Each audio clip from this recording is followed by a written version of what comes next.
Donald Trump boarded his early morning flight out of Des Moines, Iowa, after a low-profile visit to a rural infrastructure project. Expecting a quiet journey back to Washington in first class, he was slightly caught off guard when a tall, weathered man in a faded jacket took the seat beside him. "Morning," the man said with a firm nod. Trump raised an eyebrow. "Morning." "Didn't think I'd have company," the man continued. "Name's Carter Hayes, fourth-generation farmer." As he settled into the seat, Trump glanced at him and replied, "Nice to meet you. Farming's a tough life these days, isn't it?" Carter offered a faint smile. "You could say that, but it's not just about the crops. It's about heritage." As the plane began to taxi, Trump, usually one for brief exchanges, reached for his headphones, but something in Carter's voice made him pause. The man seemed to be carrying more than just a carry-on. "You heading out for work?" Trump asked. "Not quite," Carter said, pausing. "My daughter's college tuition is coming due. I'm selling some family land near D.C. to cover the costs." Trump stayed silent for a moment. This wasn't the typical small talk of first class. "It's land that's been in the family since my great-grandfather returned from World War II, Carter added. "Feels like I'm letting go of part of our soul." The weight of his words settled between them. Trump leaned back in his seat and studied Carter more closely. Maybe this wouldn't be such a quiet flight after all. As the plane lifted off, Carter stared out the window, watching the clouds rise like towers of cotton. Trump observed the man beside him, his weathered hands, soil beneath his nails, calluses formed by decades of labor. "You ever think about doing something else?" Trump asked. Carter gave a light chuckle. "Every time hail wipes out half my harvest, sure. But the land, well, it holds on to you." Trump nodded. "I've met CEOs with less grit." "Well, the land teaches you a few things, mostly patience. Some years you lose, but you stay." Trump was quiet for a beat. "That piece of land you're selling, what's it worth?" "Maybe $60,000 on paper. But it's where my dad taught me to plow, where my daughter took her first steps." Carter smiled softly, his eyes misting. "You fight floods, endure droughts, work year-round, and still can't send your daughter to college?" Trump asked, genuinely curious. "Margins are razor-thin," Carter replied. "Middlemen take their share. Prices fall, costs rise, but it's home, so you keep going." In that moment, Trump no longer saw a stranger. He saw a man fighting to preserve a way of life, a quiet, resilient thread of the American spirit. "What's your daughter studying?" Trump asked. Carter's eyes lit up.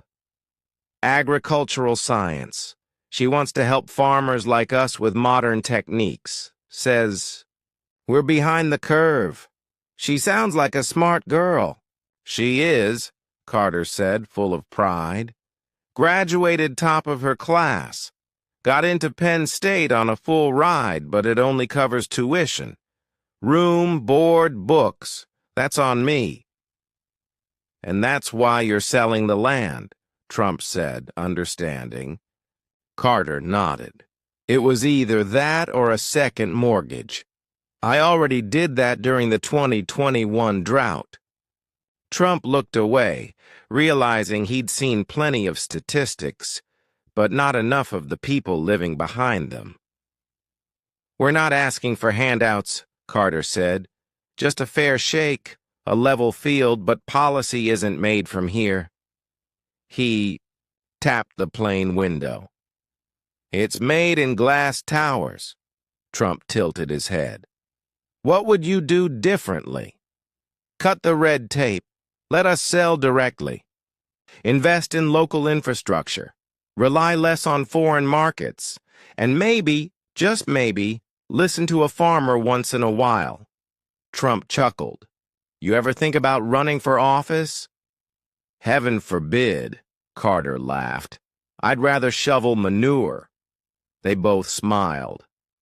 But something shifted in Trump. A small seed planted in silence.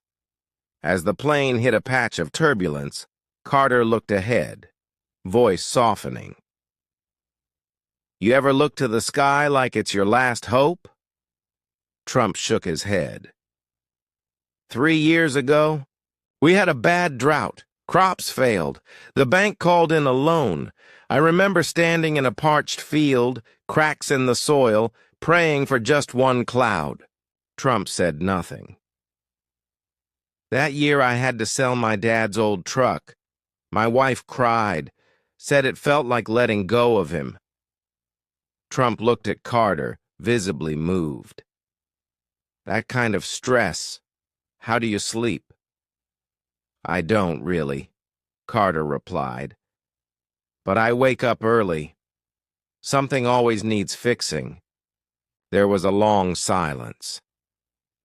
"Most people don't see any of this," Carter added. "They drive past a field and think, corn is corn. But there's a story behind every stalk." Trump exhaled slowly. "I've toured farms, but not like this." "That's the thing about the land," Carter said with a small smile. "It doesn't shout. It waits. You've got to be willing to listen." Trump nodded, and for the first time in a while, he did. Not as a leader, but as a man. Carter chuckled at a memory.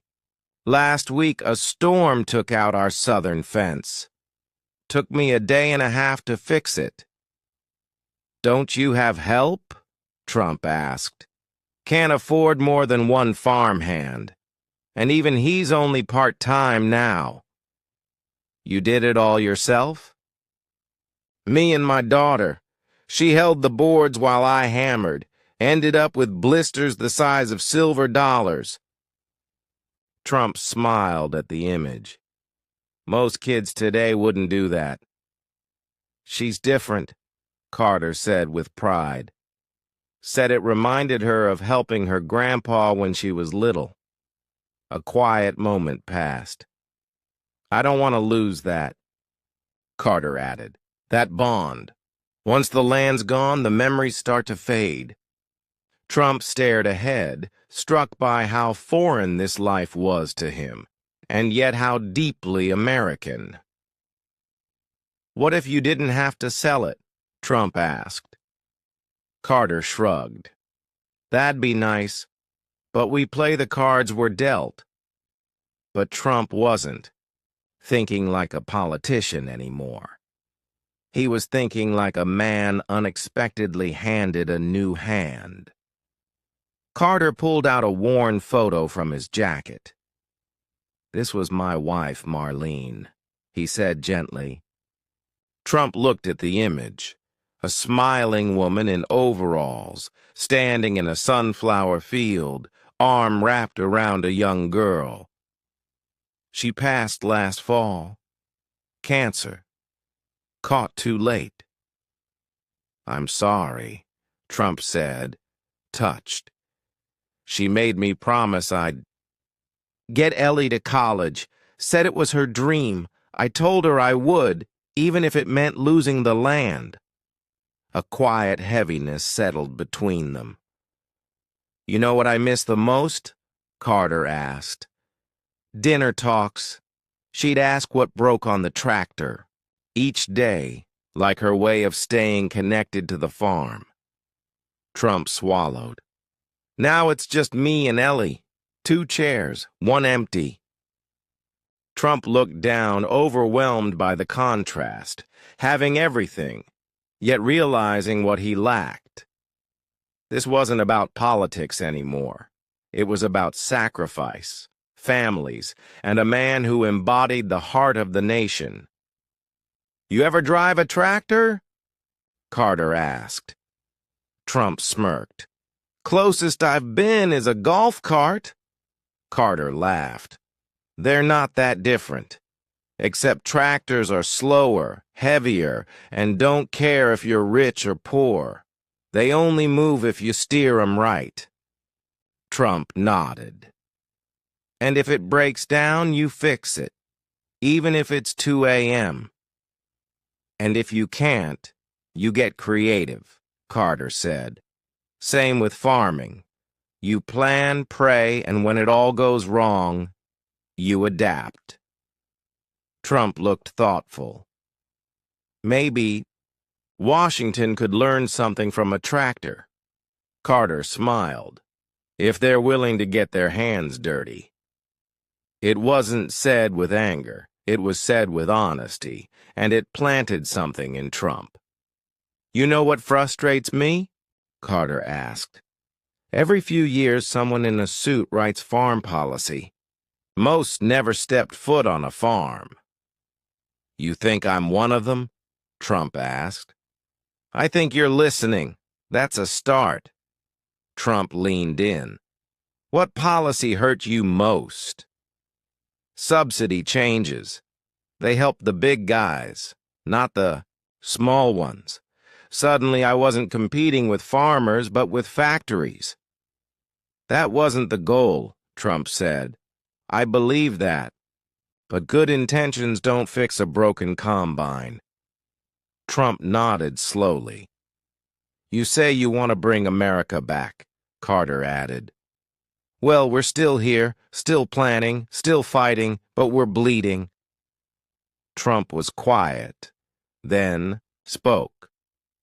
"Maybe it's time I walked a field instead of a factory." "You'd be welcome," Carter replied. And in that moment, something shifted. As the flight continued, Carter shared tales of harsh winters, coyotes, and Ellie's first corn patch. She'd named her row Victory Lane, even made a sign from popsicle sticks. Trump chuckled. "I like her already." "She's got more fire than I do," Carter said. "Says we shouldn't just survive, we should thrive." "Then why sell?" Trump asked. "Because thriving takes time, and tuition's due next week." Trump nodded solemnly. "I've seen neighbors vanish," Carter continued. "One lost his farm to the bank. Another took his own life." "These stories don't make the news," Carter said. "But they're real." Trump understood. He had to do more than just listen. As the plane descended toward D.C., Carter turned to him. "Thanks for hearing me out. Most people don't." Trump extended his hand. "Thank you for sharing, and for trusting me." Carter shook it firmly. "If you ever want to see real America, come visit Victory Lane." Trump smiled. "You might regret saying that." "I doubt it," Carter said. As the plane landed, Trump stepped onto the tarmac, feeling changed, not by policy, but by a farmer, a promise, and the spirit of the land. Back in the Oval Office, Trump sat alone. Carter's words echoed in his mind. He opened a blank notepad. No staff, no cameras. At the top, he wrote, "Real help for real farmers."